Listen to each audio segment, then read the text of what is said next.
नमस्कार. आज आहे 10 फेब्रुवारी 2026 आणि मी आता शेतकऱ्याला अंदाज देणार आहे. मी म्हटलं होतं ना 10 तारखेपासून राज्यातलं ऊन वाढत जाणार, पण रात्री थंडी राहणार आहे. तर राज्यातलं आता उन्हाचा पारा वाढत जाईल आजपासून, पण रात्रीच्याला थंडी देखील राहणार आहे. रात्री 11 ते सकाळी 7 वाजेपर्यंत चांगली थंडी जाणवणार आहे. म्हणून हा महाराष्ट्रातल्या सर्वप्रथम शेतकऱ्यांनी अंदाज घ्यायचा. ही थंडी फक्त 20-22 तारखेपर्यंतच राहणार आहे, म्हणून हे देखील सर्व शेतकऱ्यांनी लक्षात घ्यायचं. म्हणजे 22 फेब्रुवारीपर्यंत थंडी राहणार आहे, म्हणून हे लक्षात घ्यायचं.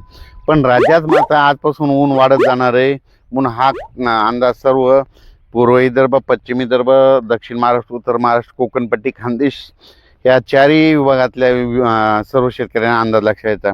मग आता नेमकं शेतकऱ्याचे हरभरा काढणी चालू झाली, त्याच्यानंतर गहू काढणी चालू झाली, तंबाखू देखील काढणं चालू आहे.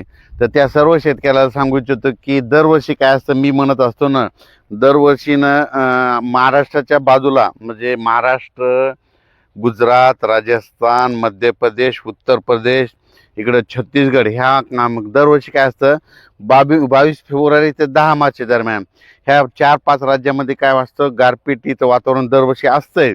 म्हणजे त्या 20 दिवसामध्ये मग त्या 2-3 राज्यात जर होत असली तर त्याचा असर महाराष्ट्रावर होतं. म्हणून हे सर्व शेतकऱ्यांनी लक्षात द्यायचं. ही गारपीट सगळीकडे होत नसते, पण दरवर्षी काय असतं, फेब्रुवारीच्या शेवटचा आठवडा आणि मार्चच्या पहिल्या आठवड्यामध्ये पावसाचं वातावरण असतं. म्हणून शेतकऱ्यांनी काय करायचं, 22 तारखेपर्यंत ज्यांचा गहू, तूर, कांदा काढणी असलं तर 22 तारखेपर्यंत तुम्ही काय करायचं, काढण्याची तयारी ठेवायची. कारण की काय असतं, नंतर फेब्रुवारीच्या शेवटच्या आठवड्यात वातावरण खराब होतंच. म्हणजे ह्या 2-4 राज्यामध्ये काय होतं, मध्य प्रदेश, राजस्थान, गुजरात त्या भागामध्ये गारपिटीचं वातावरण होतं, म्हणून त्याचा असर आपल्या महाराष्ट्राला होतोय. म्हणून हा अंदाज सर्व शेतकऱ्यांनी लक्षात घ्यायचा. ज्यांचा हरभरा काढणीस आला असेल तर तुम्ही काढू शकता. गहू काढण्यासाठी पोषक वातावरण, तूर काढण्यासाठी पोषक वातावरण, तंबाखूसाठी पोषक वातावरण, वाळू घालण्यासाठी, त्याच्यानंतर द्राक्ष बागायतीसाठी आनंदाची बातमी. राज्यातलं ऊन वाढत जाणार आहे, त्यांच्यासाठी देखील आनंदाची बातमी. म्हणून हे देखील सर्व शेतकऱ्यांनी लक्षात घ्यायचं.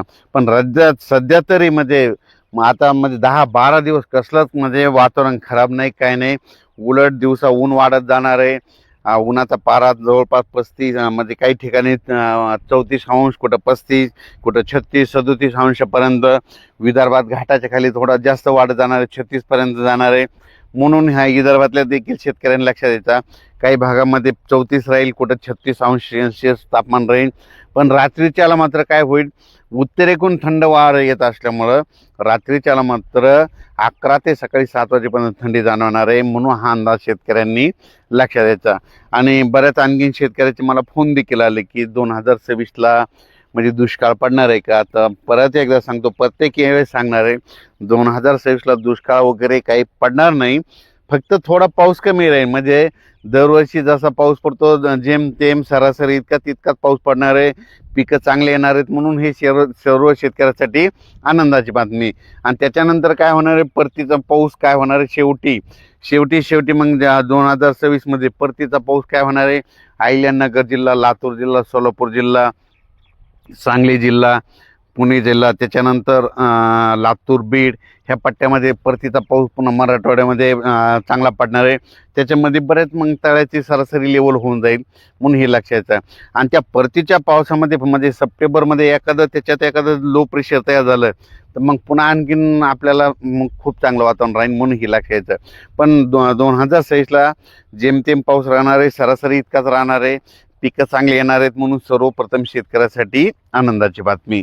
पण असं खूप नुकसान होईल असा काही सध्या म्हणजे तसा पाऊस असा 2025ला पडला तसा काही पडणार नाही. म्हणून हे सर्व शेतकऱ्यांनी लक्षात घ्यायचं.